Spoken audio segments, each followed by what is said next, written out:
Welcome to my channel. My name is Laura. I'm playing 30 cozy games in 30 days and today I'm playing Florence. Florence is a really short little story-based game that I have played through before, but I'm going to play it again today. I think it's literally less than an hour long, so I'm going to blast through, play the whole thing, and then I will obviously give you my thoughts on the voiceover and at the end. So I will see you soon. Florence is a short and beautiful story based game. So you follow the story of Florence as she goes through her life.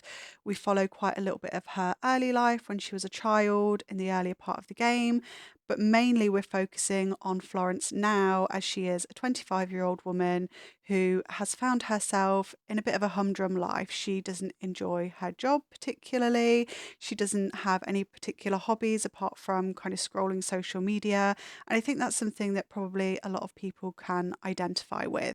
The earlier sections of the game show that she has quite a passion for art, and you get to play around quite a bit with sections where you make a butterfly and then a boat. And I actually really enjoyed this. It was quite fun to play around with. You're kind of given free rein to do whatever you want with them. And yeah, I did enjoy this more than I thought.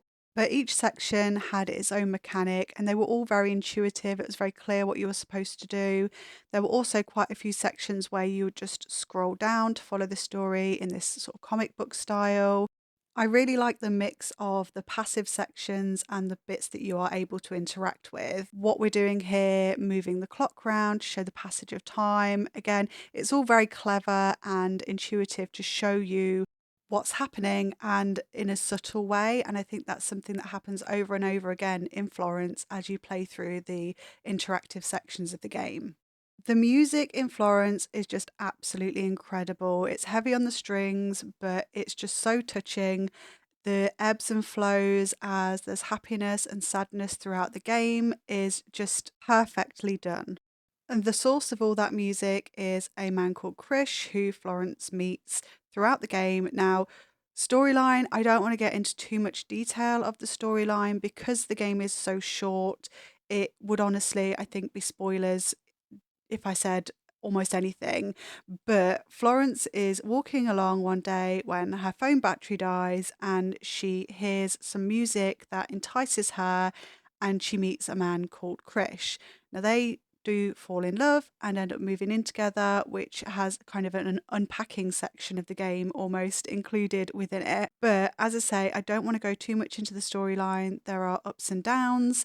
I do think overall the storyline of Florence leaves you with a feeling of hope, even as you work your way through to the final conclusion. Because as Krish is a musician and she encourages him to follow his dreams, he reignites her passion for art and encourages her to take that back up as a hobby. So it just kind of shows that you can work your way through your life and you can meet people and they can put your life in a different direction that you thought it might not end up going in. Now, for me personally, the art style, the music, the story all combine to make such a fantastic game.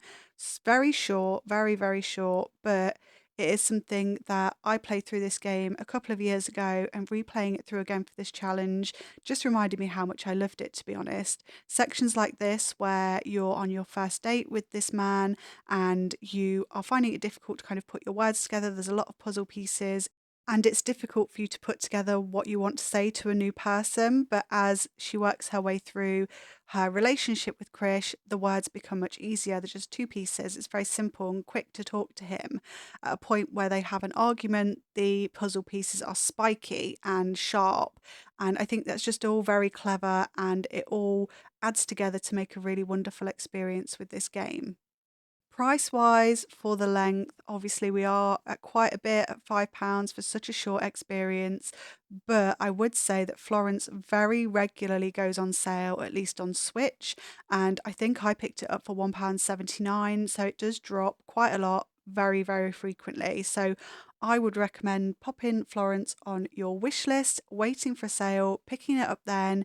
It's the perfect game for a rainy afternoon, curled up, and you can play it through easily in one sitting and enjoy the storyline, the music, and the vibes for what it is. A short, bittersweet story that's absolutely beautiful. So those are my thoughts on Florence, a really great game and one I'm glad I gave another playthrough. I'd kind of forgotten how much I enjoyed it the first time I played. There were so many little elements that added to the narrative and made it a really enjoyable story. I will be back tomorrow with another game, another video, and I will see you then.